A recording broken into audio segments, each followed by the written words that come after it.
Opa, bem-vinda ao episódio de número 14 do Fernanda Emboaba Talk Show. Que bom que você está aqui comigo de novo, se você já assistiu algum dos episódios passados e se é a primeira vez que você está chegando por aqui. Neste canal nós conversamos sobre posicionamento on e offline e todos os assuntos que permeiam um posicionamento forte. E no episódio de hoje eu trouxe um convidado para conversar aqui comigo sobre alguns pontos que, para mim, são chaves de qualquer pessoa bem posicionada, seja em qual esfera for. Eu nem estou falando aqui só do digital, estou falando realmente da vida. Se eu te fizer a pergunta, o que norteia as suas decisões? Com base em que você toma decisões que são muito relevantes, importantes, que podem mudar o rumo da tua vida? Esse é só um cheirinho do que eu vou conversar com o meu convidado de hoje. E olha só quem eu trouxe para essa conversa. Ele é, por ordem de importância essa apresentação, tá? Marido da Gabriela, pai da Manuela, que eu acabei de ver que rima, Gabriela com Manuela, que bonito. Ele é pastor presbiteriano e teólogo. Estou recebendo hoje aqui o Ismael de Jesus. Seja muito bem-vindo, Obrigado, Ismael. Fê. Obrigada pelo por ter convite. topado estar aqui. Obrigado, é um prazer muito grande estar aqui com você, estar aqui nesse momento de partilha. E é isso, vamos lá. E exatamente isso, por ordem de importância, meu Deus, minha esposa, minha filha e as demais coisas que a gente vai fazendo e acontecendo, né, conosco nessa caminhada.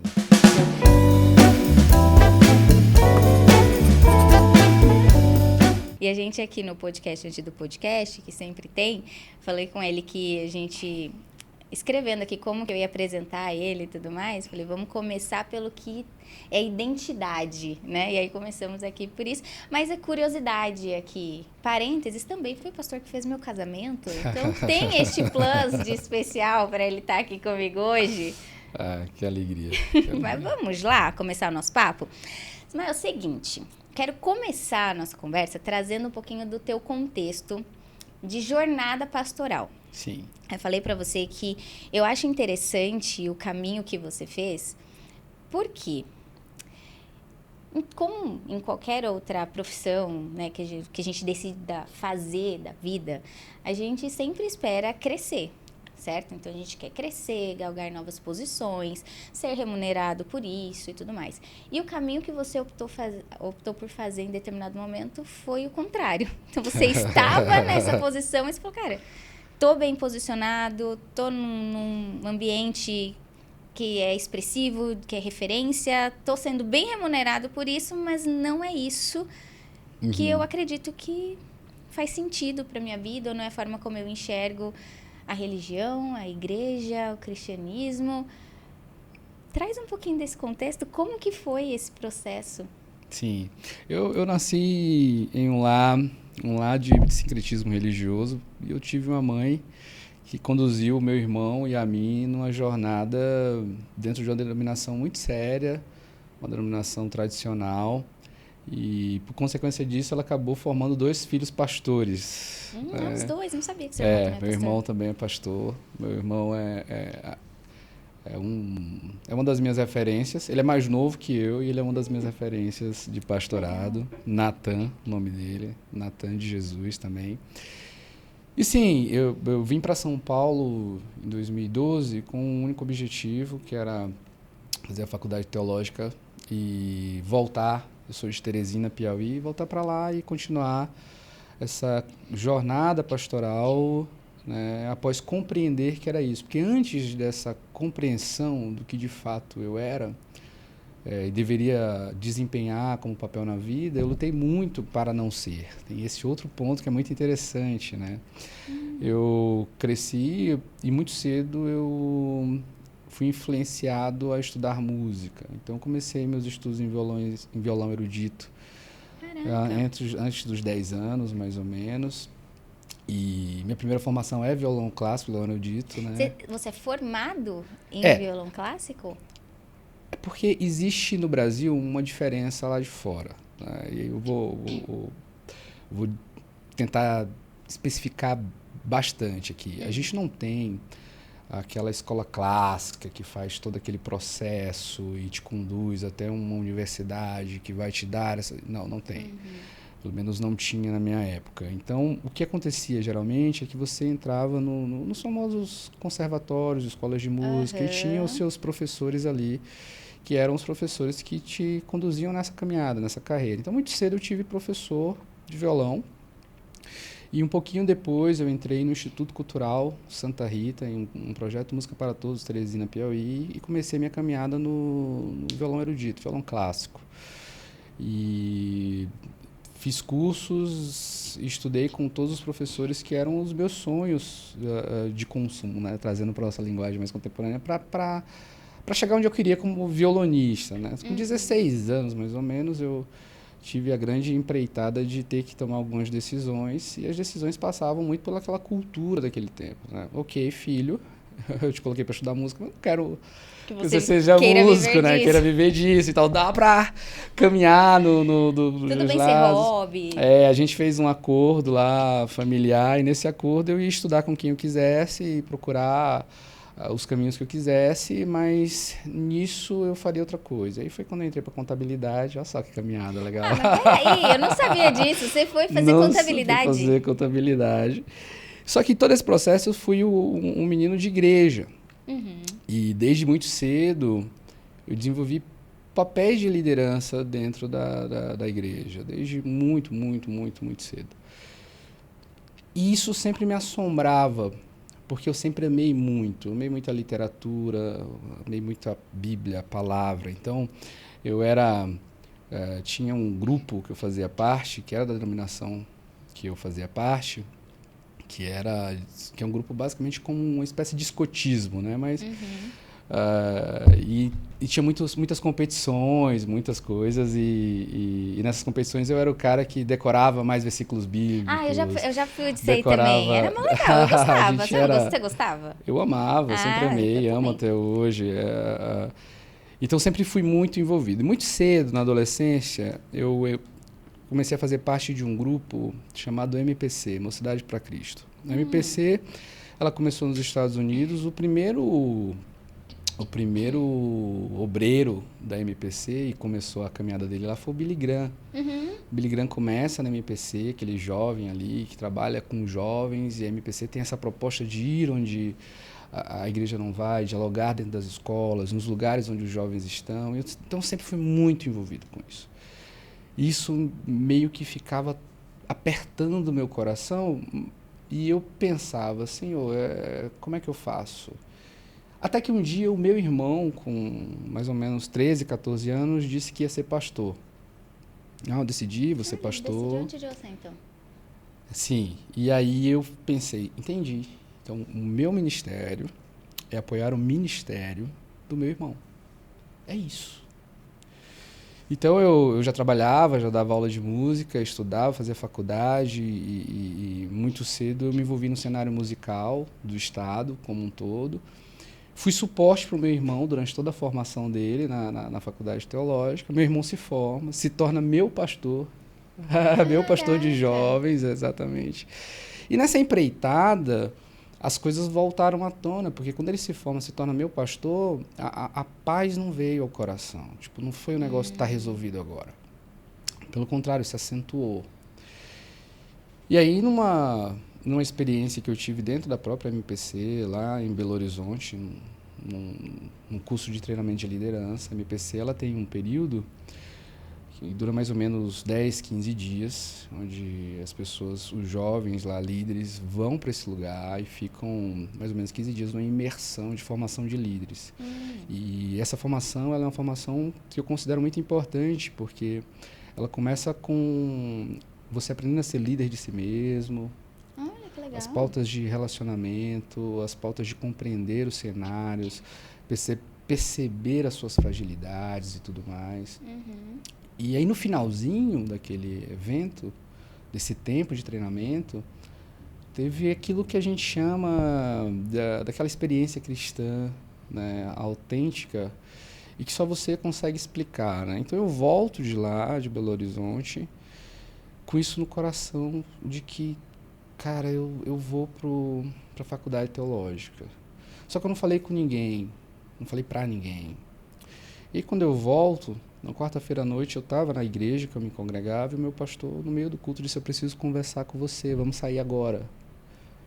Eu falei: mas agora? Ele: agora. Eu falei: fiz alguma coisa, né? Vou tirar do meio do culto para conversar. E lá fora ele senta comigo e ele fala: conversei com seu irmão enquanto você estava fora. E nós chegamos à conclusão de que eu tinha que fazer essa pergunta para você. Você não quer ir para a faculdade teológica? A gente vê em você um pastor. Eu perguntei para ele: quem falou para você? Ele falou: o quê? Eu falei: o que aconteceu lá em Belo Horizonte? Quem falou para você? E ele falou: não, ninguém falou nada. Eu falei: não, eu vou para casa. Vou pensar, depois a gente tem essa conversa. E eu fui embora. Gente, e começou um processo de orar e entender o que era. Eu estou resumindo todo esse processo. Você não contou para ele que você já não tinha contado para ninguém, na verdade. Nesse momento você também não falou nada? Não, eu falei: não, vou para casa, a gente vai conversar. Depois a gente conversa. E aí teve um tempo de maturação, oração. Tem diversas coisas que acontecem nesse cenário de relacionamento, né, com meu próprio pai. Meu pai não era cristão, então eu tinha uma mãe que era cristã, mas tinha um pai que não era. Então, tudo isso envolveu uma dinâmica muito, muito, muito particular. Até que a gente decidiu: ok, é isso. As pessoas com quem eu me relacionava, mesmo ateus, eu tenho uma gama de amigos ateus. E eu lembro que no cenário onde eu fui pedir minha exoneração lá, e eu disse por que eu estava pedindo, porque eu ia embora, ia ser pastor, ia me formar na Faculdade Teológica Batista de São Paulo. E aí um deles, que é ateu, falou assim: vá, né? Você nasceu para isso. Caraca. E foi uma das confirmações que eu tive, e aí eu vim. Nesse processo de vir, e como eu vim absolutamente sozinho, sem ninguém, você começa a viver intensamente aquilo que você veio fazer. Inclusive, foi essa uma das minhas condições quando eu decidi que ia fazer a faculdade teológica. Eu falei: não pode ser aqui, tem que ser em um lugar longe, porque me conhecendo e também saindo de um cenário onde eu já tinha, em certa medida, uma estabilidade, bem jovem, já tinha construído um cenário que me era favorável, ainda morava com os meus pais, ou seja... mais favorável favorável ainda. Eu acabei entendendo que eu tinha que ir para um lugar longe. Por isso que é bom você conhecer um pouco de como você é. Porque eu entendi assim, na primeira crise que eu tiver, é fácil eu deixar tudo estando em casa. Agora, se eu estiver distante de casa, na primeira crise que eu tiver, eu vou conseguir meditar um pouco mais, ponderar um pouco mais e não tomar uma decisão de forma impulsiva. Então, eu vim para São Paulo com todo esse arcabouço já pensado. Já me abriu aqui um... E foi assim que começou a minha empreitada em São Paulo. Então, o que era para virar apenas uma experiência de formação de 4 anos, já perdura por 13, 14 anos, mais ou menos. Estamos entrando no 13º ano, isso. Já virou meu casamento, minha filha e tudo mais que a gente trafegou até aqui. E o que acontece é que me formei e sempre fui muito envolvido com tudo aquilo que eu acreditava, sempre estudei bastante, gosto, me dedico à academia até hoje.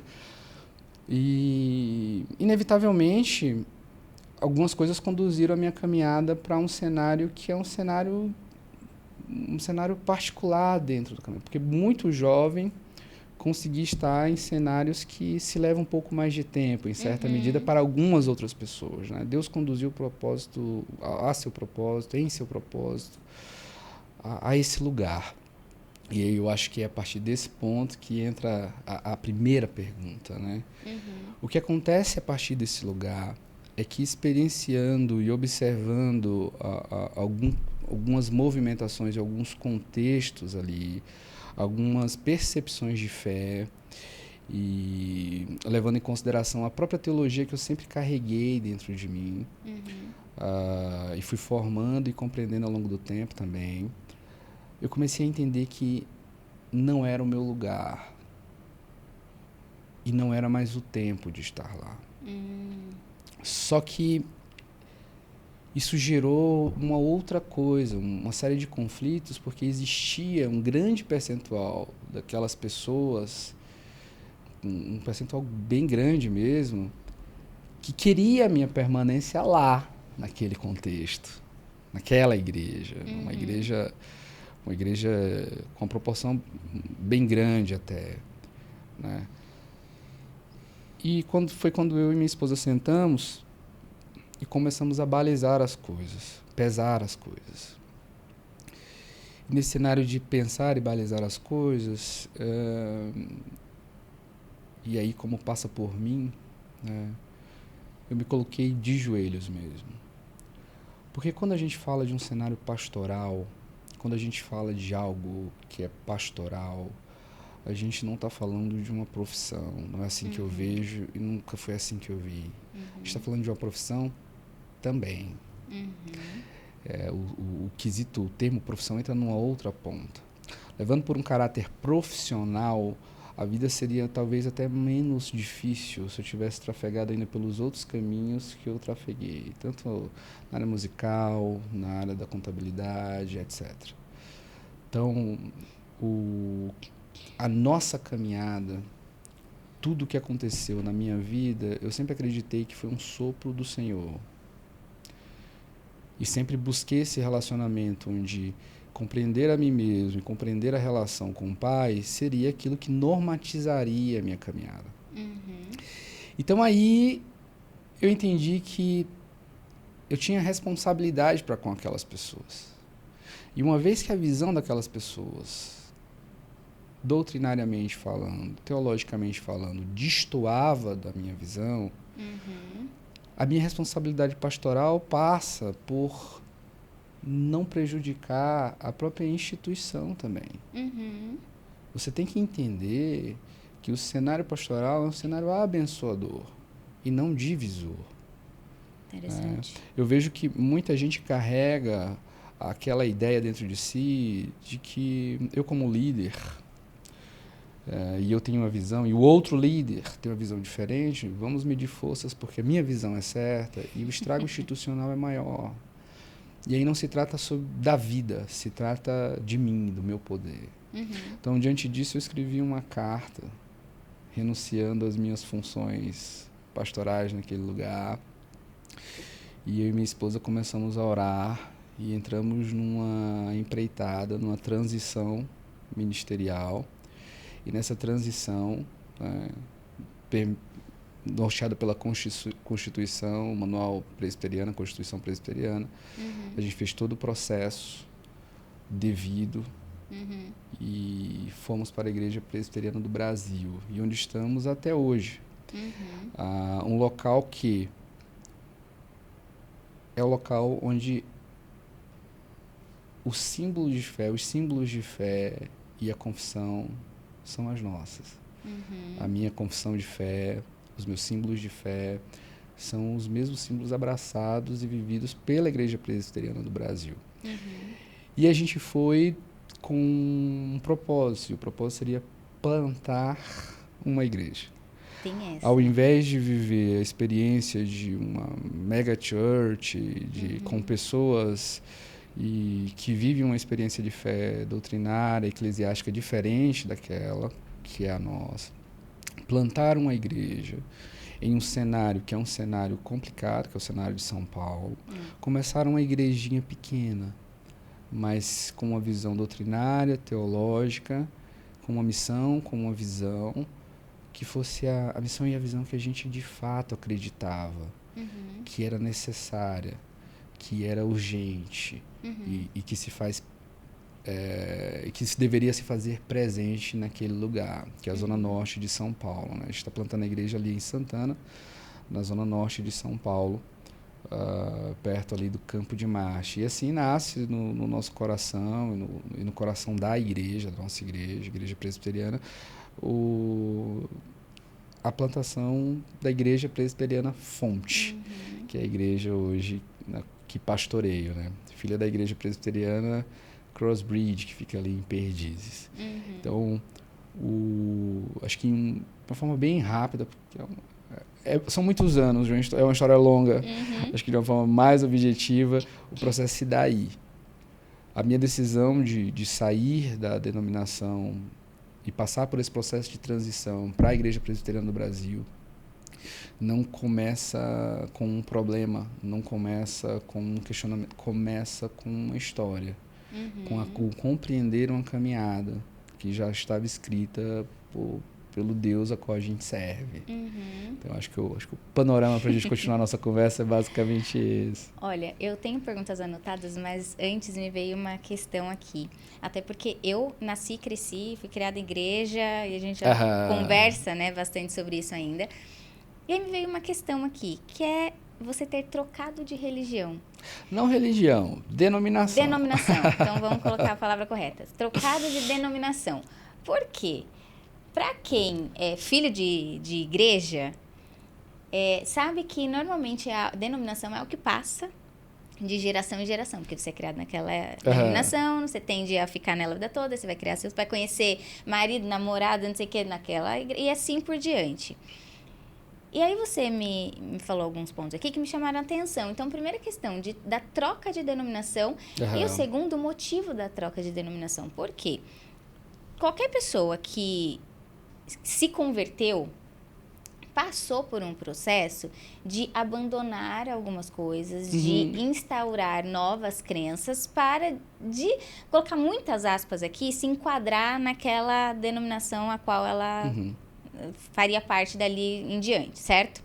O que você está me dizendo é que você não foi pelo caminho de eu preciso adequar aqui, se eu estou pensando isso aqui é porque eu estou viajando, não. Essa aqui é a forma correta de pensar, que é a doutrina dessa igreja, a qual eu pertenço e etc. Eu tenho que me adequar a isso. E você foi por uma linha de não faz sentido para mim, não é assim que eu acredito, não é assim que eu vejo a teologia, eu vou seguir por outro caminho.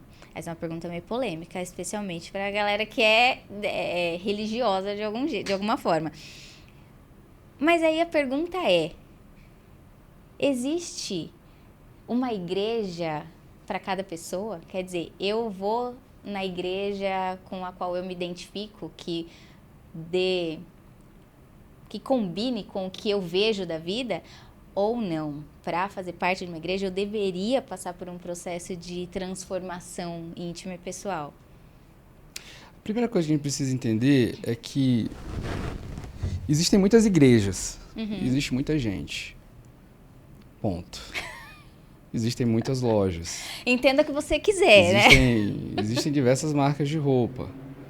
Existe muita coisa para muita coisa. Existe muita coisa para muita gente. Existe muita gente que é para muita coisa.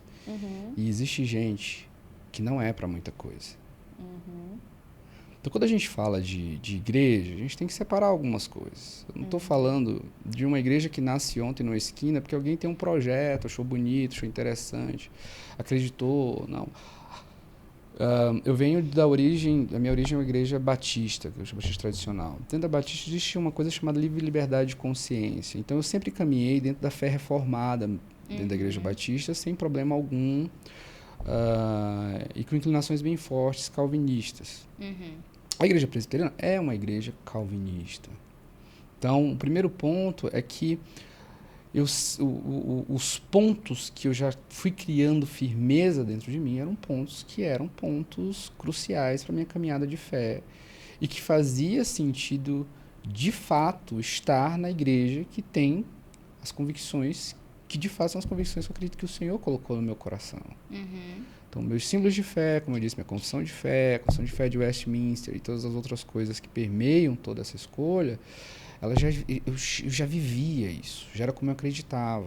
Né? Desde a questão do batismo infantil, a família, a aliança, tudo isso já era o que eu vivia, já era como a minha casa acreditava.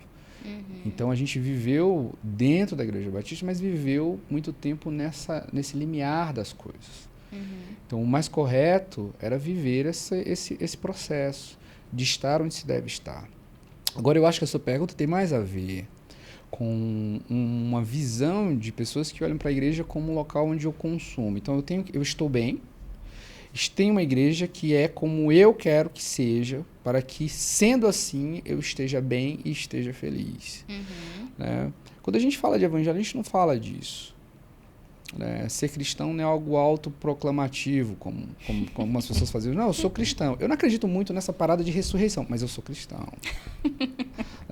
Não, eu sou cristão, mas esse negócio de trindade, não sei o que, mas eu sou cristão. Não, não é autoproclamativo. Ser cristão envolve abraçar e compreender que reina sobre sua vida um Cristo e com ele vem uma série de outras coisas que não só você abraça, elas te abraçam. E às vezes te batem, né? Fazem você chorar. Muitas porque vezes. Porque te confrontam e confrontam diretamente o seu, não é nem o seu estilo de vida, é o seu viver, é o teu dia a dia, são as realidades em que você entra. Então, quando a gente fala de igreja, o ideal, na verdade, é que essa igreja seja bíblica, centrada no Evangelho, na palavra, em Cristo Jesus. E eu acho que talvez o que ajude a facilitar nessa empreitada seja uma igreja que tenha uma confissão de fé. Eu vejo muito que as pessoas estão em muitas igrejas. E sempre que elas precisam falar da igreja delas para alguém, elas falam coisas como: o louvor lá é legal, a palavra lá é boa, você precisa conhecer o meu pastor. Eu vou do jeito que eu sou. Eu vou do jeito que eu sou. Ninguém aponta o dedo. E essas coisas mais. E essas coisas mais. Dificilmente você vê alguém dizendo assim: olha, a confissão de fé da minha igreja. A minha igreja acredita nisso. Nós abraçamos isso. Nós temos a confissão tal. Os símbolos da nossa fé são esses. Nós não somos perfeitos. Nós temos uma caminhada de confrontação diária contra quem nós queremos ser, quem nós conseguimos ser, quem nós deveríamos ser.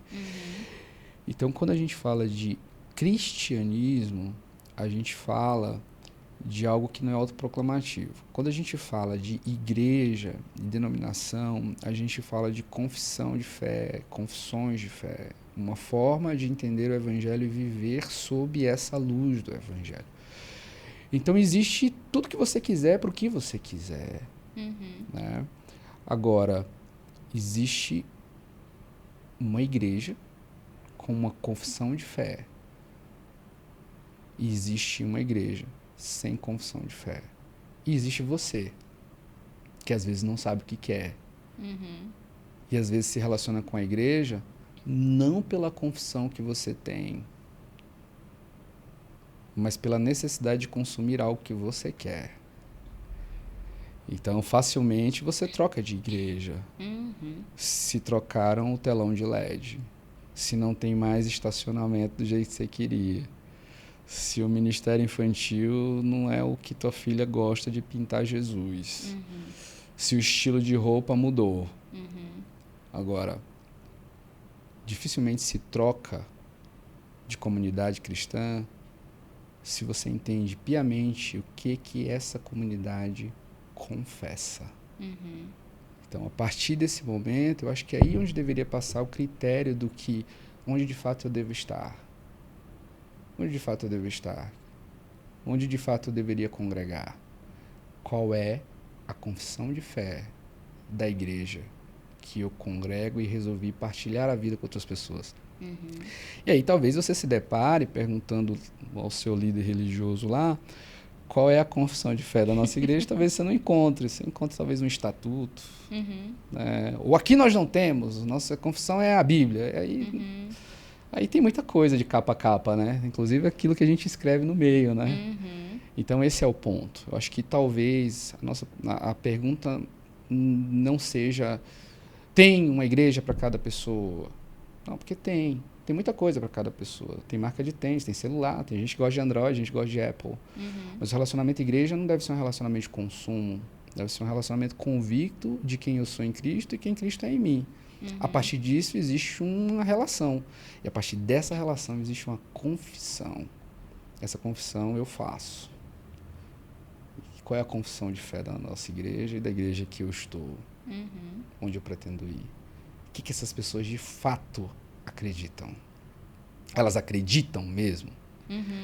O que o que que é periférico e o que que é fundamental, o que que é central para a caminhada de vida dessas pessoas. Porque, assim, quando eu sei, e talvez não... falando do público que te acompanha, né? Talvez a gente está falando de valores, sei lá, princípios. Então, quando eu conheço algumas pessoas e eu entendo os seus valores, eu sei em que medida eu me relaciono ou evito relacionamento. Boa. Acho que a mesma coisa acontece na igreja. Quando eu sei a confissão de fé dessa igreja, eu me relaciono, eu não quero esse relacionamento. Eu acho que talvez passe mais por aí, se a gente está falando de um relacionamento sincero, uma busca sincera por uma caminhada em uma comunidade saudável, um relacionamento com Jesus Cristo, nosso Senhor, do que um relacionamento onde, na verdade, não é um relacionamento. É uma busca por saciar os meus desejos, minhas vontades, meus prazeres, o que me conforta. Como é a estética lá, o banco é de couro, é perto de um shopping, dá para sair de lá e ir logo comer. Exato. Então, essas coisas periféricas que você encontra em qualquer teatro, numa experiência de TED Talks, por exemplo. Agora, olha só, o que me veio aqui na mente? Pergunta. Olhando para o cenário do Brasil, a gente vê um momento em que ser evangélico está na moda, né? Está na moda falar que é cristão, que acredita em Jesus. Está na moda até se batizar.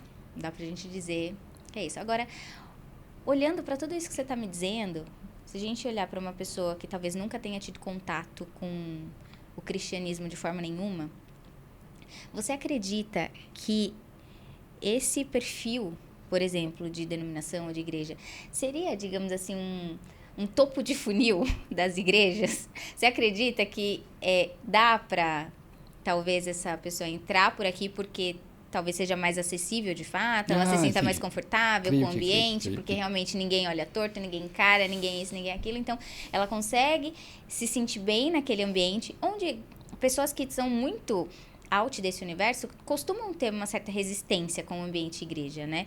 Então, às vezes, esse lugar é onde ela começa a se ambientar com a igreja. Em algum momento, ela vai se aprofundando. Você acredita que existe, tipo, esse topo de funil da religião? Eu acho que talvez eu consiga explicar um pouco disso, explicando um pouco da teologia que eu abraço.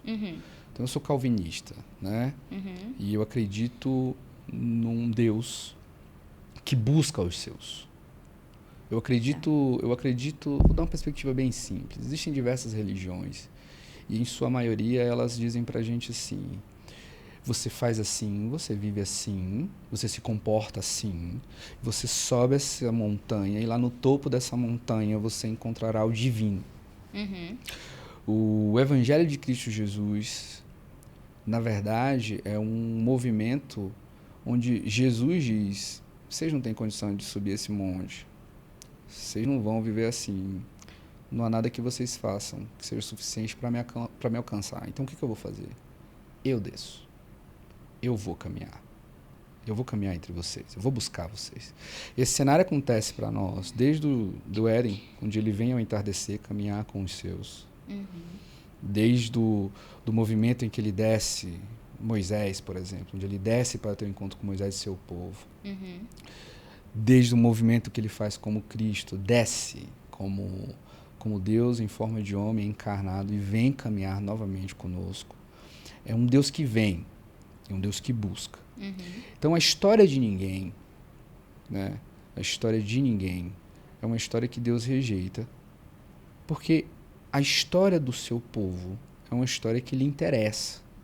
Então, ele mesmo vem para buscar essas pessoas, para conduzir essas pessoas em uma história que não é dessas pessoas. É uma história que é dele. A partir desse ponto, talvez a gente chegue aí. Existem caminhos que trafegamos, porque temos histórias diferentes, oriundos de lugares diferentes, mas que são caminhos de processos que são conduzidos pelo Pai para que o encontremos. E ele se revele a nós. Então, existe muita gente, a própria igreja que eu pastoreio, a igreja que eu estou plantando, tem igreja que tem pessoas que passaram por igrejas, que conheceram essas igrejas por outros panoramas. E ali, prostradas diante do Senhor, estudando a palavra do Senhor, começaram a entender que, bem, foi por aqui que eu entrei, mas esse lugar talvez não seja o meu lugar. Preciso viver uma palavra centrada nessa palavra, que é a palavra que está norteando a minha vida.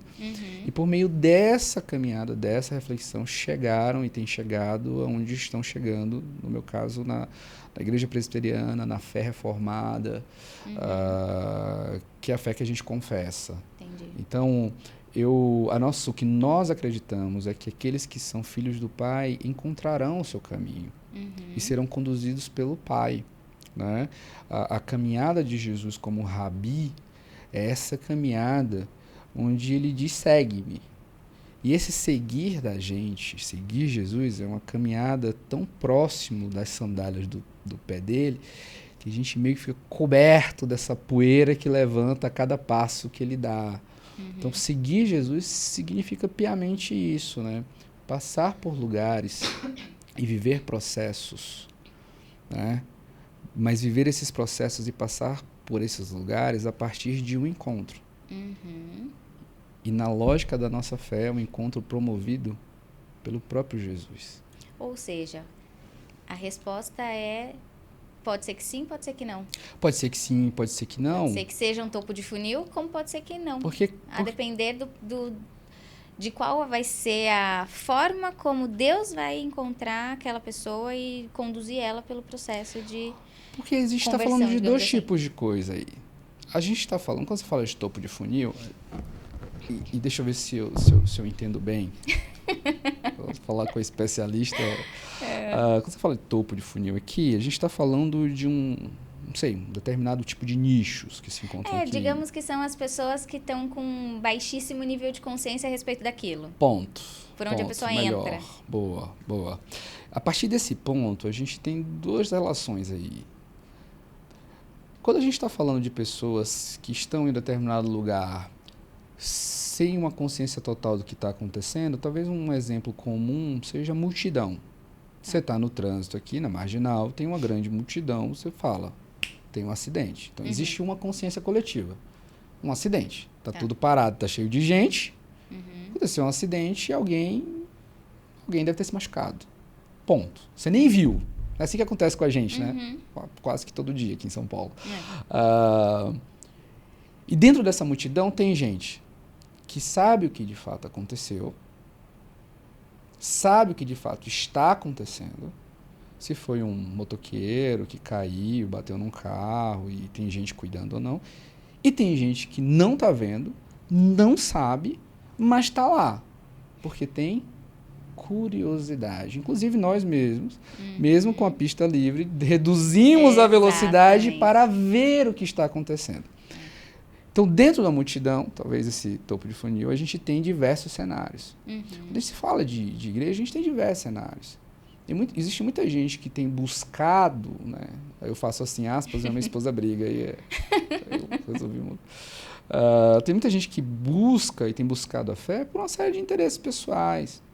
Então, por exemplo, falando numa questão teológica, o que o diabo faz no cenário cristão não é querer te converter a Satanás. Ele quer só deslocar Deus de onde Deus deveria estar na sua vida. Basicamente isso. Por exemplo, no cenário do Éden, Deus acaba de dizer, frutifiquem. Ele está falando de dar frutos. Qual é o próximo assunto do Satanás? Sobre o quê? Sobre fruto. Ok. O tópico é o mesmo. O que muda é o significado agora. Entendi. Então, aquilo que nós fomos convidados para fazer foi frutifiquem, multipliquem os frutos. A posição que Satanás nos traz é, não é sobre frutificar e multiplicar fruto, é sobre comer do fruto. E aí o que nós temos aqui? Quando a gente fala de topo, de funil, está falando de gente que está se relacionando com a mesma coisa, mas buscando coisas diferentes. Então, às vezes, eu quero me relacionar com a fé cristã, não porque eu quero um Deus que conduza a minha existência, sopre os meus caminhos, me mostre que caminho eu devo seguir. Às vezes eu quero me relacionar com a fé cristã porque eu vi que fulano de tal que se converteu está com a vida melhor e está alcançando aquilo que eu quero ter. Eu vi que o fulano de tal, que é um influencer, desde que se converteu, não para de prosperar. Eu quero me relacionar com a fé cristã, talvez, porque eu vi que um determinado nicho aí faz uma afirmação. E a afirmação é resposta para a pergunta que eu cresci tendo. E qual é a pergunta que o brasileiro cresce tendo? Como eu faço para ficar rico? É verdade. E aí alguém que diz que tem uma fé cristã chega e diz, olha só, tem um jeito para prosperar. Então, entende? Que existe um mesmo assunto, mas a busca é por outra coisa. Então, a gente acaba trilhando uma caminhada errada quando Deus está deslocado do lugar onde Ele é para estar, porque a gente não caminha mais como Deus como referencial. A gente caminha agora com Deus como meio. Quando não, como servo, né? Então, mas como todo alguém servo... que precisa fazer aquilo que eu estou pedindo, afinal de contas, Estou eu mandando, estou fazendo né? tudo certo, não Exato. é mesmo? Eu mereço. Exato. E aí é um outro ponto também, porque talvez muitas das nossas tretas com Deus, ou a ausência dessas tretas, passem não por eu me relacionar com Deus por quem de fato Ele é, mas por me relacionar com uma projeção de mim mesmo que eu chamo de Deus. É verdade. Então, como assim Deus não me dá o que eu quero, se Ele deveria me dar o que eu quero? Porque na lógica da vida, eu sendo Deus, era assim que deveriam ser as coisas. Não, porque buscar e acharei. Se eu estou buscando, eu tenho que achar. Achar o quê? Pois é. Achar quem? Então, eu acho que quando a gente fala de entradas, vamos tratar nessa perspectiva topo de funil, de pessoas com baixa consciência daquilo, a gente está falando de pessoas que buscam se relacionar com Deus como assunto, mas com perspectivas absolutamente diferentes. Então, é muito fácil eu me frustrar com um Deus que eu mesmo criei. É verdade. É a lógica do casamento. A lógica do casamento é basicamente a mesma. Eu sempre vou me frustrar com minha esposa se eu não a conhecer. Eu sempre vou me frustrar com ela se eu ficar esperando que a minha esposa faça sempre o que eu quero, do jeito que eu quero, e a resposta dela vai ser aquela, e se não for, eu vou me frustrar, isso mostra que a gente não se conhece. Se eu ficar comparando a realidade com a minha expectativa, né? Na verdade, se eu colocar a minha expectativa como realidade e querer anular a realidade. Entende? Na realidade das coisas, para a confissão de fé que a gente carrega, a realidade das coisas é que Deus é a realidade. As demais coisas são possíveis, mas não de fato são reais. Só é real aquilo que Ele diz que de fato é real na nossa relação. Então, por exemplo, se a minha esposa compra uma pizza, e nessa pizza tem azeitona, e espera que eu fique feliz porque vai comer, e se frustra que a minha reação vai ser, ela não conhece o meu gosto por pizza, mesmo a gente estando casado há praticamente 9 anos. Então, muito da frustração das pessoas com o evangelho é porque elas não foram nem apresentadas a esse evangelho, e talvez o evangelho que elas buscassem, por ser boa nova, seria uma boa notícia para elas. Mas quando a notícia do evangelho, por exemplo, a notícia do evangelho da salvação é uma notícia muito frustrante, porque na notícia da salvação no evangelho, né, você não é salvo para ser liberto e se safar dos problemas e das coisas, né? Porque aí seria uma salvação muito safada, né? Você safa das coisas, você é muito safado. Não, você é salvo para se sacrificar. Essa é a dinâmica da salvação no evangelho. E que loucura é essa, né?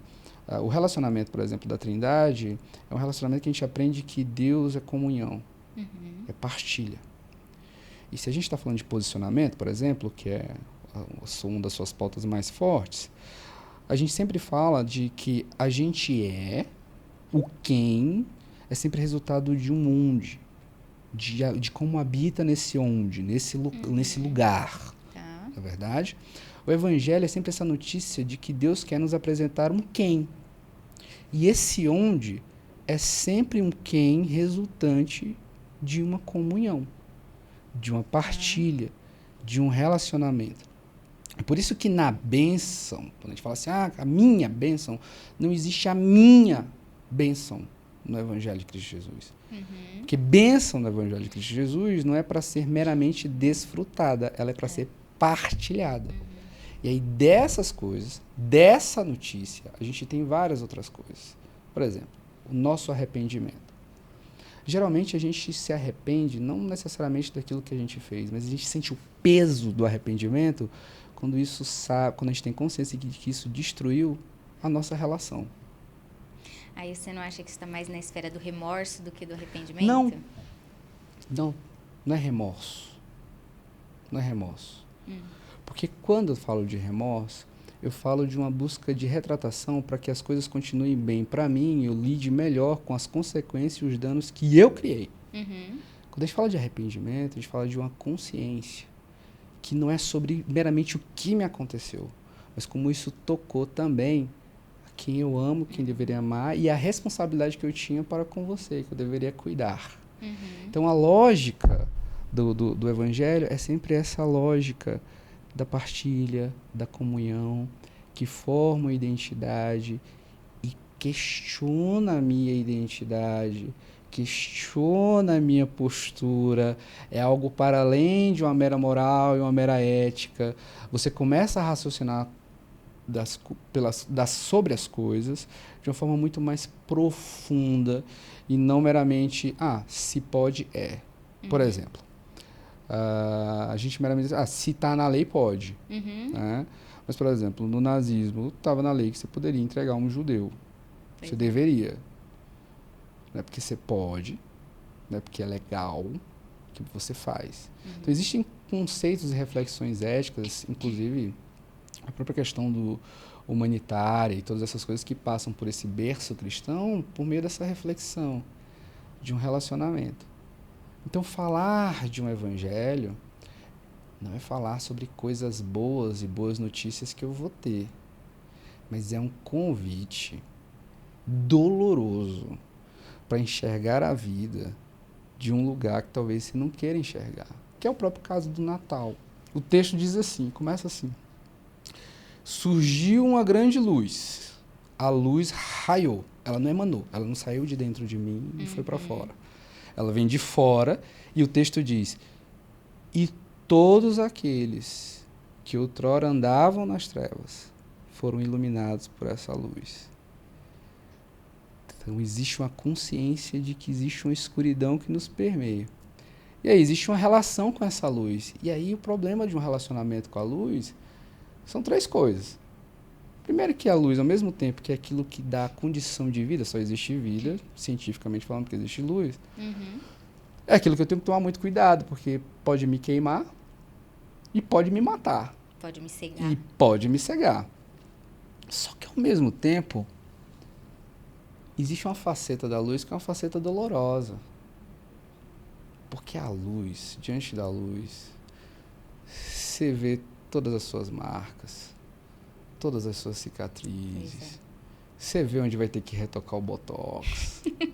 Você vê onde o barbeador errou, passou demais e deixou torto. As linhas de expressão. Porque a luz revela de fato quem nós somos. Diante da luz não tem como mascarar as outras coisas, não tem como maquiar. E por mais que você faça a maquiagem, dá pra ver que tá maquiado. Então o relacionamento do Evangelho de Cristo Jesus conosco, que é esse Evangelho, esse anúncio.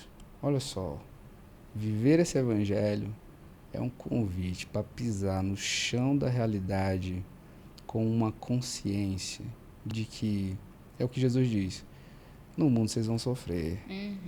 As coisas não vão ser tão boas assim. Só que existe uma proposta, um convite de um relacionamento que vai te desestabilizar, você vai começar a entender que não é sobre você, que nada é sobre você, que é tudo sobre ele. E sendo sobre ele, aí vira sobre nós. Acho que eu falei pra caramba agora. Não, agora eu quero pegar uma palavra-chave do que você estava falando, que é essa questão de identidade. Porque eu acredito... Vou só fazer uma introdução antes. Você tinha falado de valores. Assim, na hora de fazer o paralelo, pensar né? ali com a religião, qual igreja e tudo mais, você partir muito desse lugar dos valores. E eu vou nessa linha porque eu tenho pra mim que os valores, eles são os muros, né? Que me dizem até onde eu vou. Se eu ultrapassar isso aqui, eu vou estar fora desse ambiente aqui que eu entendo que é o correto, que é onde eu deveria estar. E o que eu vejo olhando hoje, e que pra mim é o que culmina na gente estar nesse momento em que é cool, né? Falar de Jesus, que é cool, que é maneiro. Falar que vai pra igreja domingo e tira foto e postar com um verso bíblico ou com uma música que tá na moda. É muito, por uma questão de nós não termos clareza de quais são os nossos valores.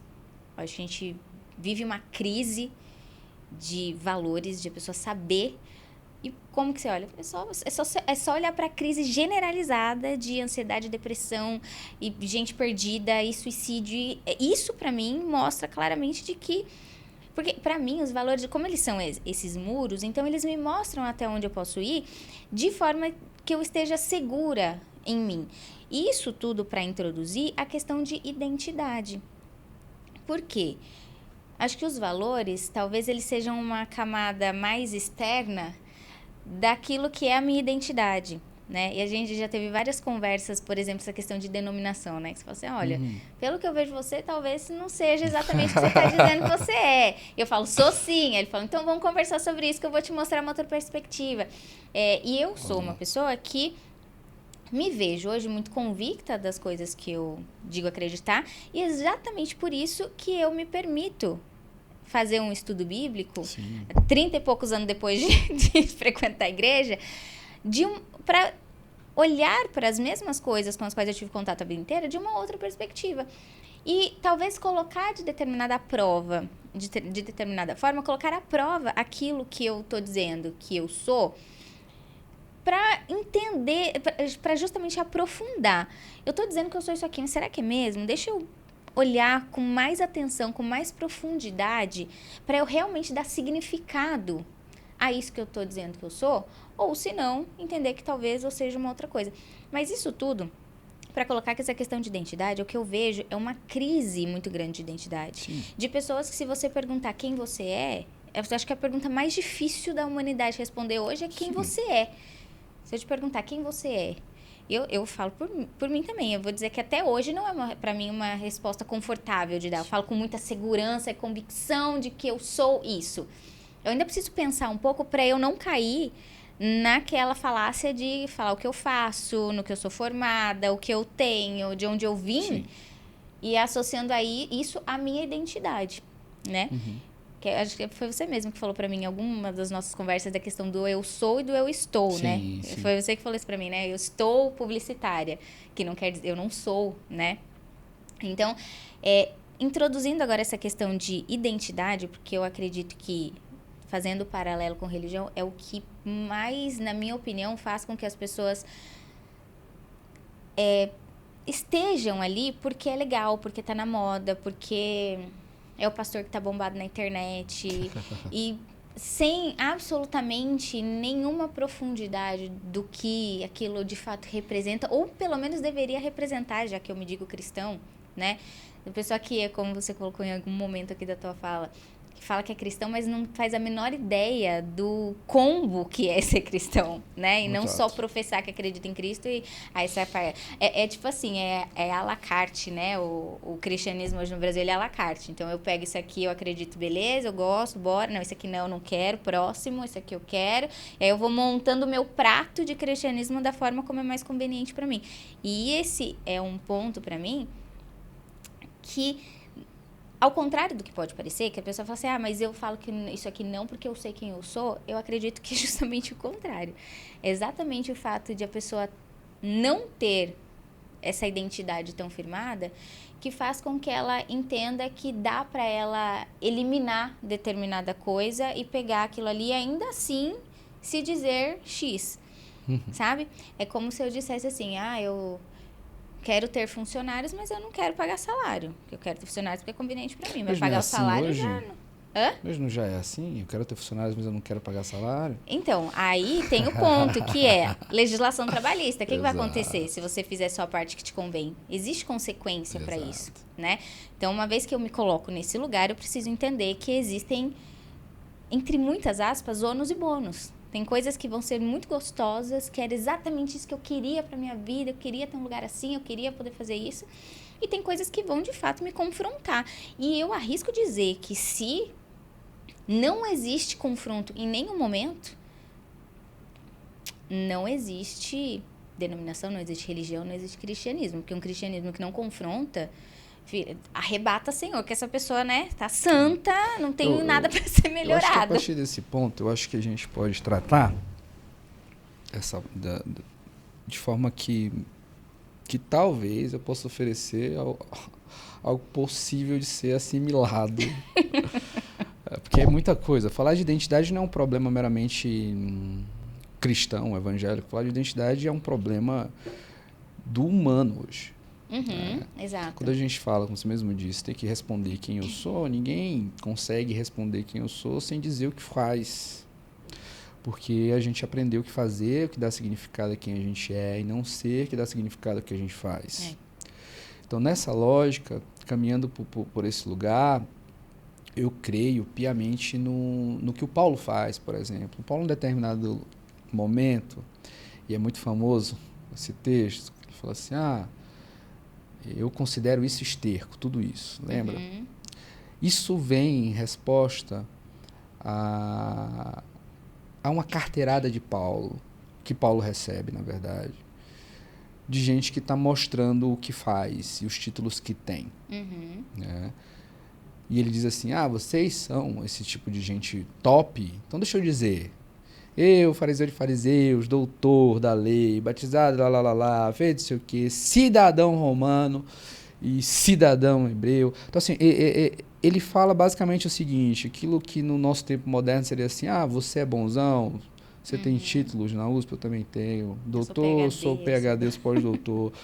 Cidadania, eu tenho cidadania europeia e, por ter dinheiro, eu tenho também cidadania norte-americana, green card, eu tenho green card, posso entrar quando eu quiser. E sou brasileiro ao mesmo tempo. Né? Eu tenho tudo isso. E aí ele fala assim, mas tudo isso eu considero esterco, considero cocô. Porque existe uma maneira como eu quero ser identificado. E ele fala que quer ser identificado como alguém que morreu e ressuscitou. E começa a dar uma série de detalhes de como ele quer ser visto. O que ele quer que as pessoas vejam quando olhem para ele. E esses detalhes, essas características, não são características do próprio Paulo. São características de Jesus. Quem morreu e ressuscitou foi Jesus. Quem é tudo aquilo da lista é Jesus. Então ele está falando assim, o que eu quero que vejam em mim quando me olhem é Cristo Jesus. A minha identidade é Cristo Jesus. E aí a gente vê uma série de textos no Evangelho, nas cartas que dizem o seguinte, que a nossa identidade, como em 1 Coríntios, está em Cristo. E a gente vai entender qual é a nossa identidade quando ele se revelar. E aí a gente cria uma série de problemas. Mas peraí, o que eu sou então nessa história? Porque eu queria entender o que eu sou, o que eu sou. Não tem como eu olhar para uma pessoa e querer meramente ser aquela pessoa, ser igual àquela pessoa. Não faz sentido querer olhar para Jesus e ser como Jesus. Só que essa mesma pessoa é a pessoa que paga talvez 5 mil reais, 15 mil reais, 20 mil reais em uma tarde de sábado com um profissional X que vai ensinar ele a modelar pessoas. Bingo. A ser igual a alguém que você quer ser. A se tornar aquilo que você almeja ser, imitando né? Como diz o René Girard, vivendo essa experiência mimética de ser com aquele outro que é o seu alvo. Se relacionando com gente que chegou onde você quer chegar e não de gente que nunca chegou onde você quer chegar. E aí a gente tem um cenário, por exemplo, de Daniel. Daniel está lá e aí o Nabucodonosor diz assim, olha, preciso de caras, preciso de homens, traz lá 4 homens lá de Judá, escravos de Judá, exilados, que sejam inteligentes, filósofos, vestidos de cultura, bonitos, que sejam pessoas diferentes. Aí o nome de Daniel, Deus é meu juiz. Né? Juiz, Deus. Deus é meu juiz. E a primeira coisa que eles fazem é dar um novo nome para Daniel, chamando de Belsazar. E Belsazar significa assim, ó, o Deus babilônico é o teu Deus, Bel é teu Deus. E Daniel agora é um cara que carrega 2 nomes. Né? O que isso tem a ver com o que a gente está falando, né? É que em nenhum momento o Daniel diz assim, ó, eu não quero esse outro nome, porque esse outro nome não é meu. Não é a minha religião, não é a minha fé, não é o nome do meu Deus, ele não faz nada disso. Porque Daniel está preocupado com algo que é muito mais fundante. Muito mais preocupado com como vão chamá-lo, ele está preocupado em cumprir um propósito. Então, quando a gente fala de identidade, isso talvez nos angustie, não porque aqui a gente queira saber quem a gente é, mas porque a gente queira talvez saber qual é o nosso propósito. E se você parar para pensar bem, é isso que nos angustia, quando a gente acorda de manhã desesperado e não sabe o que vai fazer. Quando não tem a agenda, talvez. Dificilmente você acorda de manhã e fala assim, meu Deus, quem eu sou? Como eu devo me chamar? Até porque você já nasce com um nome que não foi você que escolheu, alguém te deu. Mas facilmente você acorda pela manhã e diz assim, por que eu existo? O que eu faço da minha vida? Ou pior, o que eu estou fazendo da minha vida? Então, quando a gente fala de caminhada, de identidade, a gente está falando, na verdade, no cerne, sobre propósito. Tanto que a pergunta hoje, uma das perguntas mais buscadas, filosoficamente falando, não é mais quem eu sou. A pergunta é onde eu estou e para onde eu vou. É verdade. A gente vai para filosofia. Onde eu estou? É por aí. Para onde eu vou? O que eu faço da minha vida?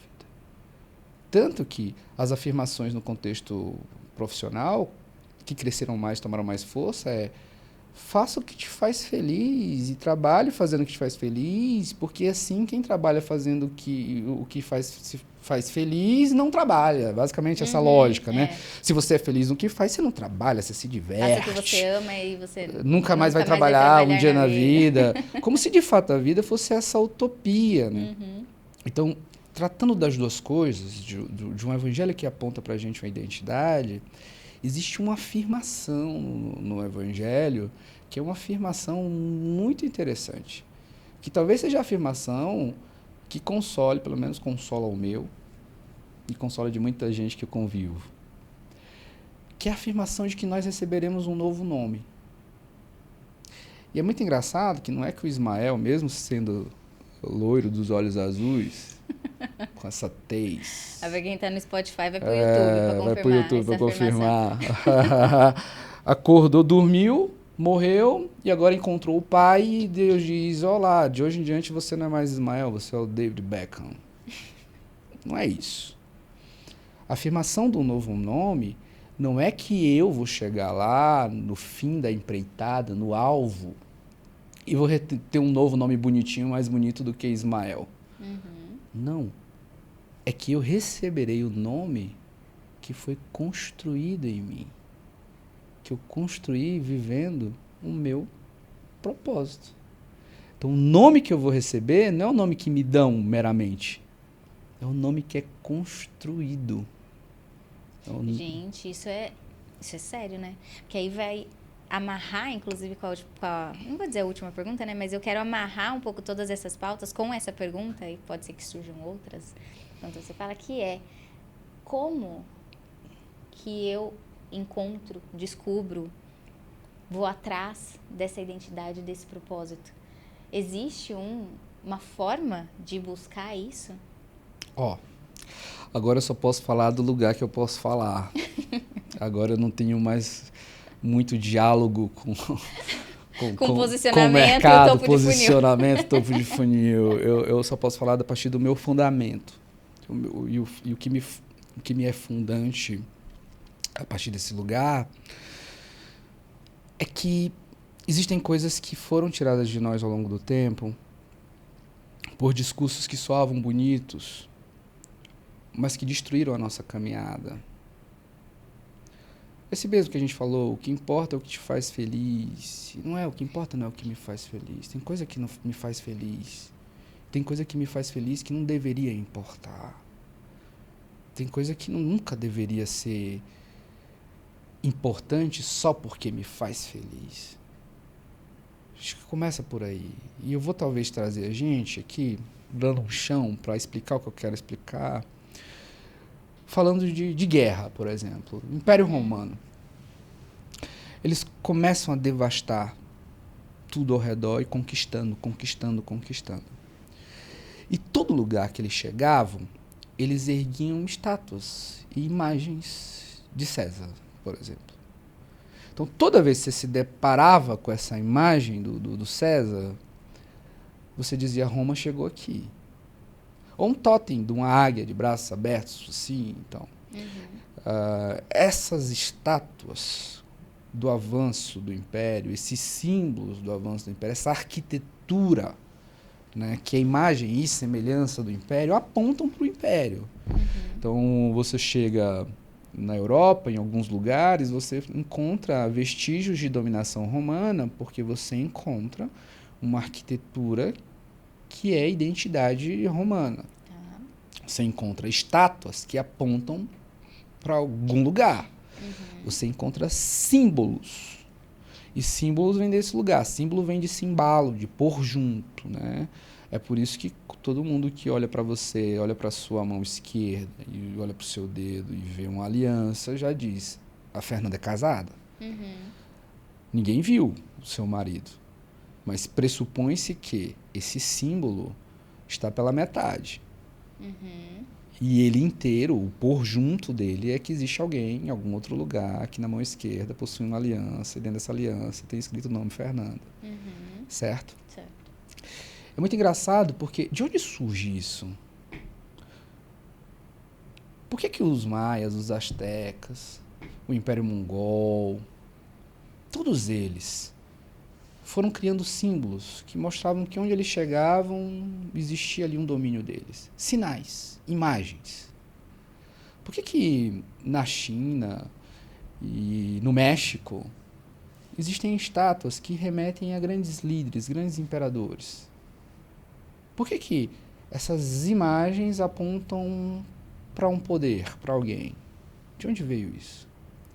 Bem, chegando no que me é fundante, a realidade do Evangelho de Cristo Jesus faz uma afirmação.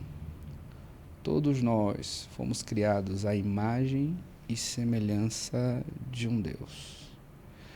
Então, onde quer que a gente pise, nós somos reflexos que apontam para uma imagem de um Criador. Alguém que confere em nós um significado. E o nosso significado é apontar para alguém que criou e domina todas as coisas. Esse Deus criador e dominador de todas as coisas, que é esse Deus amoroso, que nos acolhe e nos abraça, apesar de quem nós somos, apesar de como somos. Então, talvez por isso em nós, ao longo do tempo, exista tão grande vazio. Porque a gente não sabe para quem a gente aponta. A gente não sabe o que a gente significa. A nossa pergunta não é, meu Deus, o que eu sou, é o que eu significo, o que significa tudo isso. Onde eu me encontro de verdade? Tanto que a busca é essa, onde eu me encontro? Eu não me encontro em nada, eu faço administração, eu faço medicina, eu trabalho em tal lugar. Eu queria morar em São Paulo, queria morar na Berrine, agora que eu tô, por que eu não me encontrei, feliz, não tô feliz?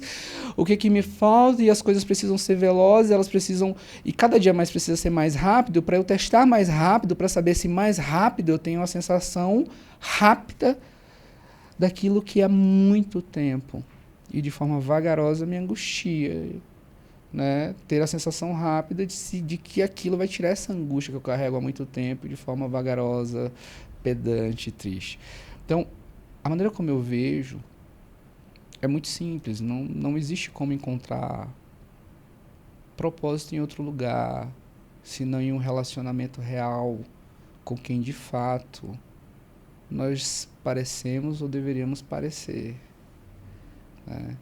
É por isso que quando eu olho para Cristo Jesus, por exemplo, eu caminho tranquilo, entendendo que eu tenho um propósito. Teve uma pergunta que você fez que a gente não respondeu no começo, que foi como tomar decisões. É verdade.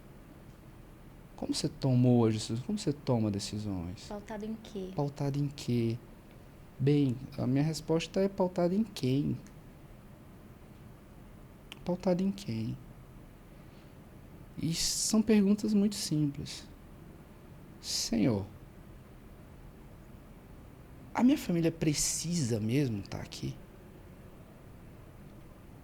O que me sustenta e o que me faz viver na vida é algo que virá pela mão do meu próximo contratante? Ou desse que eu estou agora? É possível eu sair desse emprego e seguir minha vida bem? É isso que me segura? É isso que me sustenta? É esse lugar, essa empreitada que dá significado à minha existência? Bem, aí eu já tenho muitas respostas. Não. É o Senhor Jesus que dá sentido à minha existência. Então, quando eu falo do meu relacionamento com minha esposa, por exemplo, sempre existirá um marido melhor para minha esposa. Jesus sempre será um marido perfeito. Para minha filha, Jesus sempre será um pai melhor e perfeito. Nunca vai abandoná-la, ela nunca será órfã. Tá? Eu sou esse ser absolutamente dependente de um Deus que ama tanto minha esposa e minha filha, que diz assim, ó, cabe a você amá-las como eu amo. Porque se for para amar como o Ismael ama, vixe, é muito cheio de expectativas. Então, minhas decisões, elas são pautadas primeiro em quem de fato é o meu Deus. A gente começou essa conversa dizendo um deslocamento de Deus. Uhum. Então, quando Deus está num lugar, que é o lugar que ele tem que estar, e não está no outro lugar, que não é o lugar de Deus, todas as coisas estão no seu devido lugar, é tipo um puzzle, um quebra-cabeça. Se a peça central está no lugar certo, as outras vão se encaixar. Então, Jesus, no cenário da minha existência, é o que me faz entender o meu propósito. E o meu propósito é caminhar rumo à restauração dessa imagem e dessa semelhança. É por isso que hoje eu estou seu amigo batendo papo. Uhum. Em alguns momentos estou teólogo e pastor, mas em outros momentos estou rindo e pensando como respondo da melhor forma possível para que essas pessoas que eu não tenho relacionamento algum e muitas não partilham da mesma fé que eu, entendam o que eu quero dizer. É por isso que no caminho eu era o amigo falando com o outro ao telefone, e em casa voltaria a ser pai e marido. Uhum. Eu desenvolvo essas coisas. O meu propósito de vida é ser sempre uma memória, um reflexo de que é possível viver na vida se relacionando com um Deus que me encontra no dia a dia, que optou ser amado no outro, que existe gente que consegue caminhar de forma leve, que nem tudo é sobre ganho, nem tudo é sobre dinheiro. O propósito da vida não pode ser viver adorando outros deuses, porque esse é outro ponto. Uhum. Todo mundo tem fé e todo mundo adora coisas. É. Eu não adoro ninguém, eu não adoro Deus, eu não tenho fé. Não, todo mundo tem fé. A pergunta é fé em quem? Adora a si mesmo. Exato. Então, se você ama o dinheiro acima de todas as coisas, o dinheiro é teu Deus. Se é o sexo ou qualquer outro prazer, esse é teu Deus. O que consome o teu pensar, o teu dia a dia é o teu Deus. Só que são falsos deuses. E o problema dos falsos deuses é igual no passado, né? No passado, na antiguidade, os deuses falsos pediam sacrifício, pediam sangue, dinheiro, poder. Hoje eles continuam pedindo a mesma coisa. Eles continuam pedindo teu sangue, tu se mata de trabalhar e não vive. É uma escravização por dinheiro e por poder. Você facilmente se prostitui, porque prostituição, acho que é um termo bem simplista, mas talvez que faça um pouco de sentido, fazendo por dinheiro aquilo que deveria ser feito por amor e graça. Levando por esse lado, tem muita coisa aí que vai além do job. Exato. Que está nessa posição. Deus sempre nos lembra que deuses falsos nos traem. A gente devota a vida para o dinheiro, para a profissão, para o trabalho e é abandonado e traído. A gente devota a vida para as demais coisas e facilmente elas nos deixam. Por isso que o primeiro mandamento é não terás outros deuses diante de mim. A gente acha, esse aí está resolvido, só Deus é meu Deus. Não, mas é porque qualquer coisa vira teu Deus. E você se escraviza. E aí você não vive essa experiência da liberdade. E é muito engraçado, porque todo mundo quer viver a experiência da liberdade. O Evangelho é esse anúncio da experiência da liberdade. Mas é uma liberdade que se responsabiliza. E por se responsabilizar, começa a andar na vida se auto-narrando, refletindo, pisando no mundo porque ama. E quem ama, pisa no chão com cautela. Mas olha só, teve um momento aqui da tua resposta que você falou o seguinte: quando eu penso no propósito é fácil. Eu pergunto para Deus, Senhor, é isso? E aí eu concordo, fácil perguntar. Difícil é ouvir a resposta. E não no sentido só de que às vezes a resposta não é aquela que a gente espera, mas o ato de ouvir de fato, de conseguir discernir, interpretar o que é uma resposta ou não. Eu não sei você, mas eu já tomei decisões convictas de que era aquilo que Deus queria e depois de um tempo eu falei, cara, eu interpretei tudo errado, porque se fosse realmente resposta de Deus, não ia estar do jeito que está agora. Ou eu falo assim, ou era realmente a resposta de Deus e eu fiz tudo errado no meio do caminho. Então, existe esse outro ponto que a gente está afinando aqui, afunilando, né, a conversa para a gente chegar aqui num cerne de talvez tornar prática essa conversa, de que a minha identidade vai ser pautada pelo meu propósito. E o meu propósito, eu preciso, de alguma forma ali, estar o tempo todo em comunhão com Deus e perguntando para eu entender qual é o próximo passo, porque no final das contas é refletir a imagem de Deus, beleza, mas por que meios? Aí é muito particular. Eu ia chegar agora. Aí agora a questão é... Eu pergunto, e a Perguntar resposta? é fácil, qualquer pessoa pergunta de qualquer jeito. Como que eu escuto, interpreto, consigo discernir a resposta? A Madre Teresa falou certa vez que ela disse que orando, ela disse assim, olha, muitas vezes eu tô orando e não falo nada. Mas aí eu faço perguntas para Deus. E o que ele disse? O que ele diz? Nada. O que isso quer dizer? Quando a gente fala de duas coisas, uma, oração, não tem como sentido principal mudar Deus ou mover Deus, mas mudar o coração daquele que ora. É a primeira coisa. Então, perguntar para Deus já pressupõe um diálogo.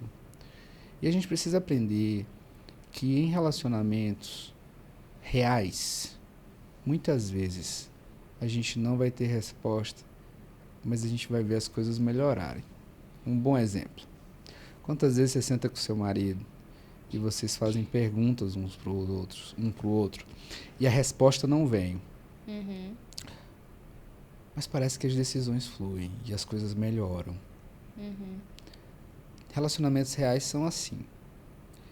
E aí, pautado em tudo aquilo que a gente falou, eu acho que de forma prática, trabalhando as duas coisas, que é um Deus que faz todas as coisas, o que Deus fez primeiro?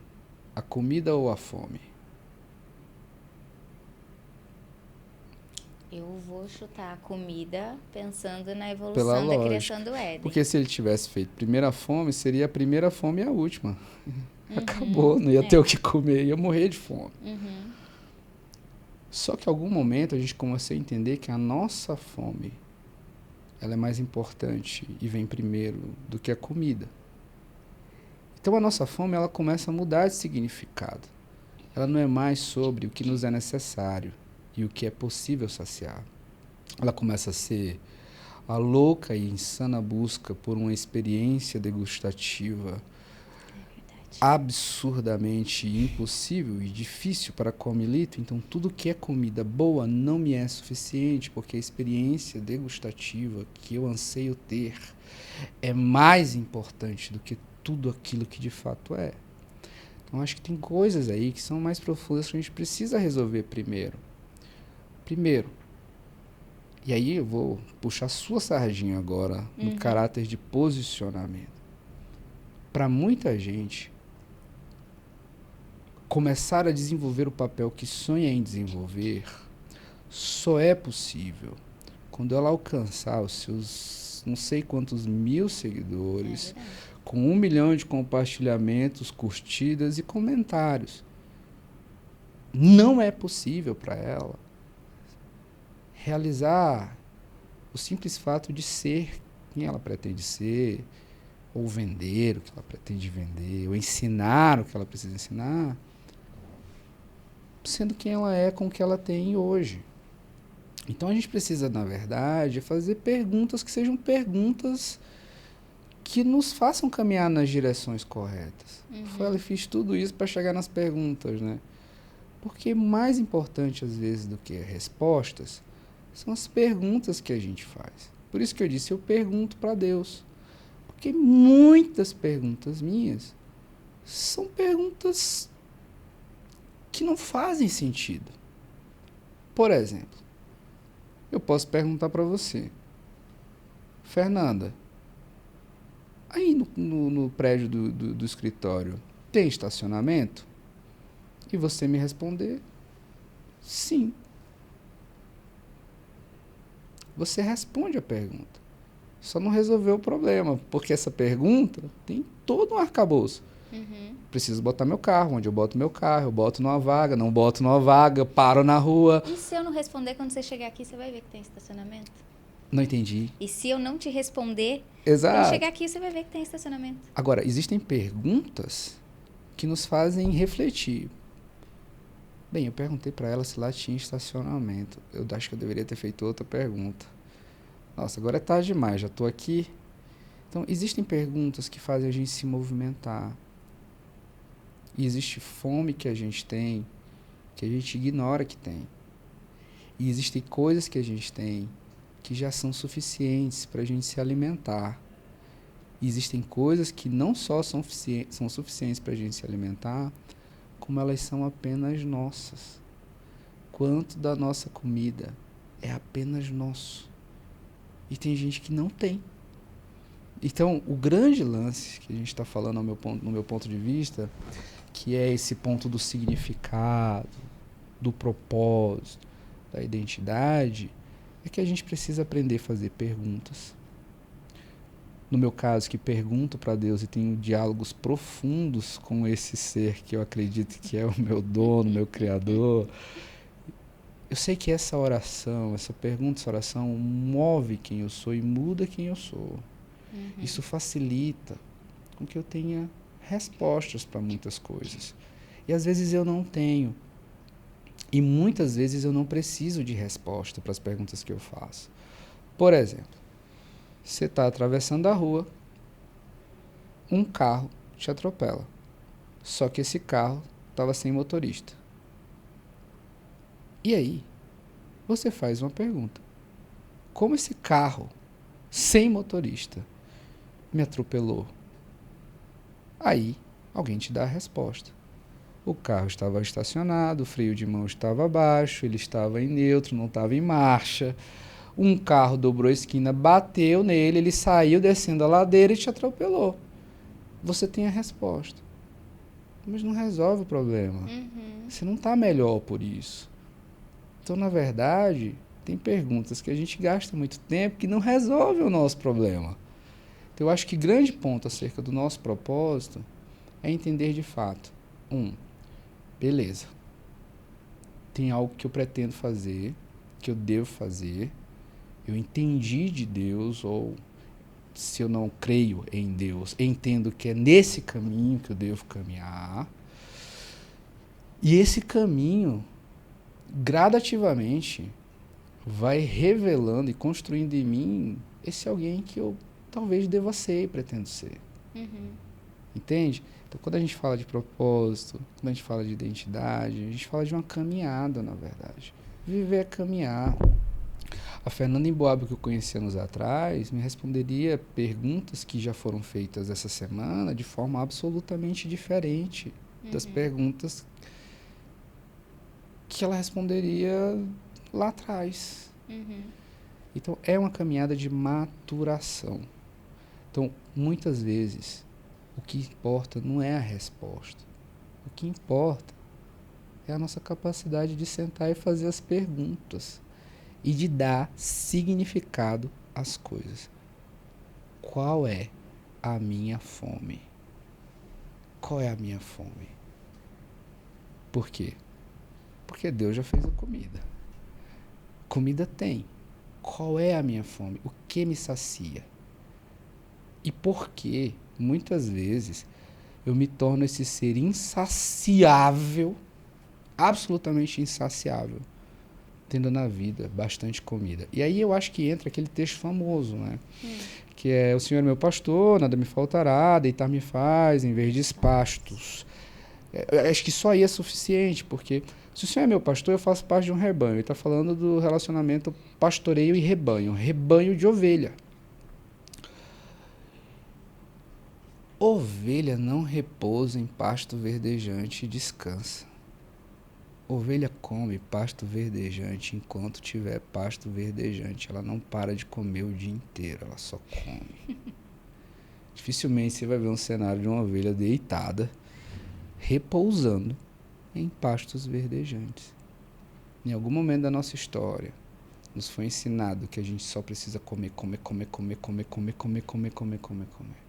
Então, o que acontece com essa ovelha que consegue sentar, repousar em pastos verdejantes e entender: ok, eu não preciso comer agora, tem pastos verdejantes, o que eu comi até aqui é suficiente? Que tipo de sentimento é gerado no coração de alguém que, diante de tanta coisa, não é seduzido e consegue descansar e repousar? E aí, trazendo para o tempo moderno,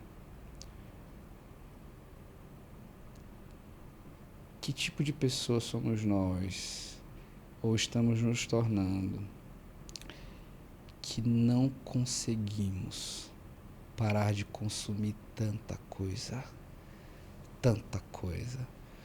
E aí tem aquela máxima, né, do mercado: se você não está comprando, se você não está comprando um produto, você é o produto. Se é gratuito, o produto é você. Exato. Então, ter a consciência do que me é suficiente, ter a consciência do que me é necessário, de qual é a minha fome, faz com que muita coisa na minha caminhada se resolva. Inclusive, dá até para montar um cardápio semanal. É verdade. Inclusive, nesse lance de criar um cardápio, dá para pensar assim, ó: uma vez no mês, vamos experienciar, experimentar, degustar algo diferente. Agora, quando além de muita fome não se sabe o que quer comer, é a máxima também do casamento. Começa às 7 horas, estou com fome, eu não sei o que quero. Não quero pizza, não quero. Dá 10 horas da noite. Coisa. Dá então 10 horas da noite. Não, pizza não quero. Aí chega 10 horas da noite, ninguém comeu nada, ainda tá vindo, ninguém quer mais comer, já tá dormindo com fome, e o entregador tá no caminho, entregando o quê? A pizza, que era a primeira opção que eu não queria. Entende? Então, fazer as perguntas certas. Entender o significado das coisas. tentar buscar, Senhor, nesse relacionamento, e esse é o grande lance do relacionamento, porque no relacionamento a gente começa a se entender. Porque eu não me faço perguntas que outros me fariam. Quem me faz perguntas constrangedoras são os outros. Quem me estimula a trafegar um caminho de raciocínio aqui é você. Quando você me faz uma pergunta que, peraí, deixa eu ir logo para outro chão para poder chegar, talvez, nesse chão. O outro vai fazendo isso. Então, essas perguntas que a gente se propõe a fazer sobre nós, no relacionamento com o outro, né? E esse é outro ponto bíblico, nós não fomos feitos para viver, a gente foi feito para conviver. É outro ponto central da fé. É um Deus tão humilde que diz assim, olha, eu fiz você, Adão, e eu venho aqui, visito você, a gente conversa, mas deixa eu te dizer, não é bom você ficar só. Ou seja, a experiência de um homem só com Deus não é suficiente. Ele diz assim, eu vou fazer para você uma Ézer, uma igual, uma ajudadora, alguém que vai dar sentido à tua existência. Porque esse é o sentido do termo hebraico. Você vai ter que conviver, se relacionar. O ferro vai afiando o ferro. E nesse relacionamento você vai fazer perguntas que você nunca fez. Você vai compreender aquilo que você não compreendia. Vai entrar naquilo que você foi feito para ser e fazer. Alguém com interesse em descobrir o que tem para além, o que tem para mais. Mas sempre consciente de que o que te é suficiente e o que mata a tua fome sou eu. Então Adão tem um referencial. A grande pergunta é, qual é o seu referencial aí, você que está ouvindo a gente? O que te faz ter condições suficientes para reconhecer qual é a tua fome? Onde você quer chegar? E são coisas tão básicas, a gente aprendeu pequeno, né? Quando eu era pequeno, eu lembro que toda vez que voltava das férias tinha aquela pergunta, ou melhor, aquela atividade, escreva no papel, onde você quer estar daqui a 5 anos, fazendo o quê? Eu estudei em colégio militar também, né? Então tudo tinha que ter meta. Aí é um pouco além. Então é isso, em resumo, as perguntas nem sempre terão respostas, mas elas nos ajudam a fazer uma caminhada. Ajuda a masterizar muita coisa, né? Um relacionamento com Deus é um relacionamento em que aí entra a mística. Várias vezes Deus me deu a resposta sim, eu vi claramente. Várias vezes foi um escuro total. Absurdo. Mas eu creio que esse é o relacionamento de um pai. E aí eu talvez encerre dando esse exemplo. A Manuela, eu falo para ela algumas vezes, filha, faz isso, ou lava a louça. Lá em casa tem lava-louça. Ela vai lavar a louça. Eu falo, filha, limpa a mesa. E limpar a mesa da minha sala é algo que eu gosto de fazer. Eu sempre gostei, não sei, desde criança eu gosto de limpar a mesa e deixar a mesa pronta, assim, é algo meu. E ela limpa. Mas eu tenho que ser muito idiota se eu achar que a Manuela vai deixar as louças lindas, limpas e secas e a mesa limpa, bonita como eu aguardo e quero que esteja. Ela não vai, ela tem 7 anos. Então eu não estou esperando que ela me dê o resultado perfeito, mas eu estou construindo nela um alguém, um quem. Então o mais importante do que ela vai me entregar é o processo que ela é submetida a viver.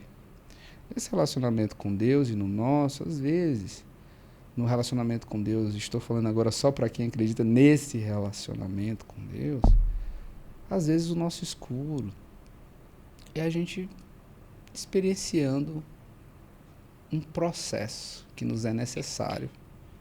Não porque Deus quer ver a mesa perfeitamente limpa, mas porque quer forjar em nós alguém que sabe limpar uma mesa.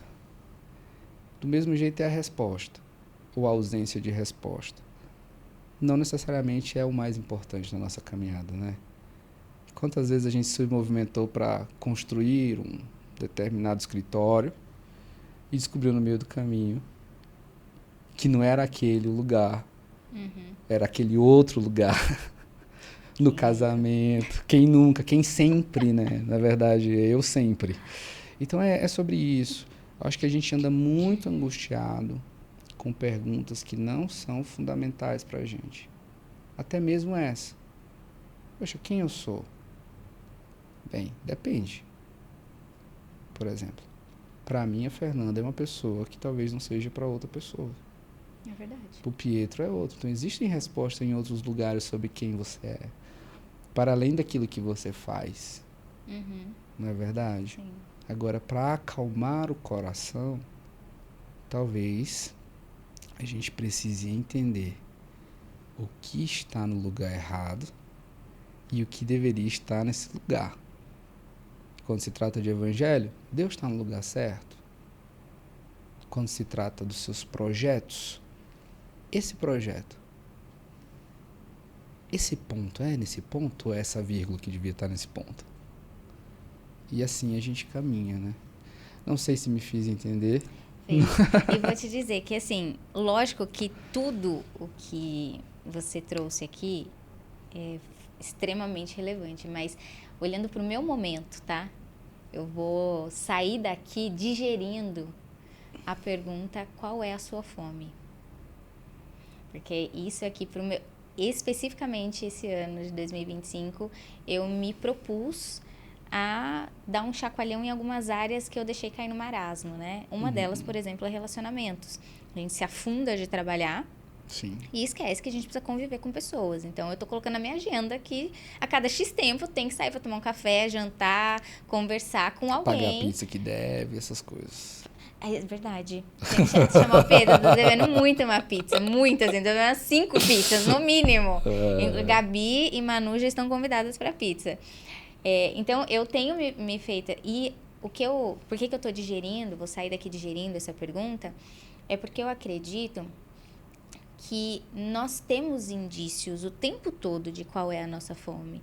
Só que a gente tem a tendência de ir atropelando essas coisas porque a gente não se dá tempo de pensar e analisar o que eu estou sentindo, por que eu estou assim, o que está me fazendo falta, para onde que eu estou olhando, por que isso aqui está me chamando a atenção nesse momento. Gravei ontem um vídeo pro YouTube aqui também, falando que tudo é feedback. Isso eu ouvi de uma cliente que eu tive há muitos anos, que era psicanalista, e um dia ela me falou isso: tudo é feedback. E quando a gente começa a olhar para tudo que a gente sente, para o que acontece como feedback, talvez a gente tenha um cheirinho de entender qual é a nossa fome para que a gente coloque as coisas no lugar certo, saiba para onde olhar, né? Então, sentindo necessidade de conversar, será que a fome não é de relacionamento? Sabe? Isso me fez dizer que, para mim, expandiu. Essa pergunta me fez expandir da questão do relacionamento com Deus e do propósito no que diz respeito ao cerne da vida, mas também para esses outros pontos que, para mim, que no final das contas vão fazer parte dessa jornada de construção, né? De propósito, de identidade. Então, eu vou sair daqui digerindo essa pergunta. Provavelmente vou levar alguns dias, talvez eu te mande uma mensagem para falar sobre isso ainda daqui 1 ou 2 dias, porque isso aqui tá... Tô processando essa pergunta. Para você que tá assistindo, vou deixar a pergunta também, porque se pegou aqui, talvez tenha pegado aí também. Qual é a sua fome?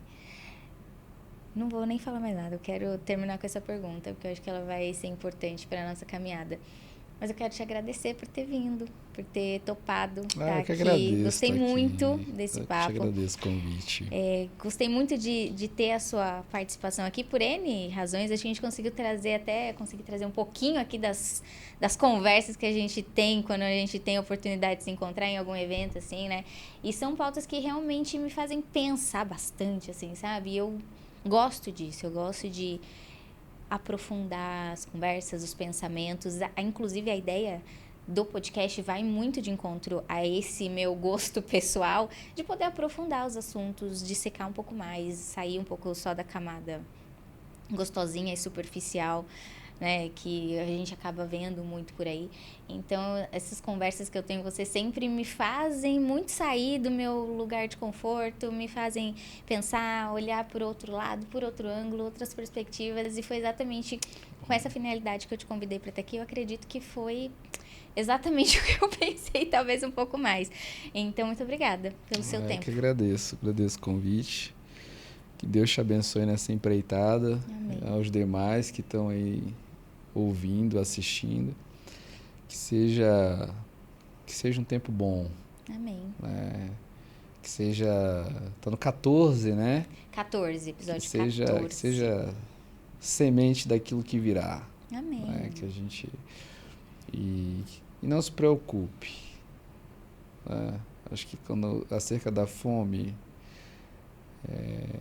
é bom meditar, mas não se preocupar. A própria palavra preocupar vem disso, né? Estar preocupado não está ocupado. Você está se ocupando antes. A preocupação é aquilo que vem antes de realmente estar ocupado. Está mais preocupado do que ocupado. Então, não se preocupe. Meditemos, né? Porque também é para mim. Os encontros são assim, né? Não só você sai pensando, eu também. A gente sempre sai pensando. E para quem está em casa, siga seu propósito, segue firme, faça as perguntas certas e busque o significado certo para cada palavra e para o seu tempo, para o seu momento. Olha para o lado e olha para frente. Deus te abençoe. Boa. E conta para o pessoal como que eles te encontram nas redes sociais.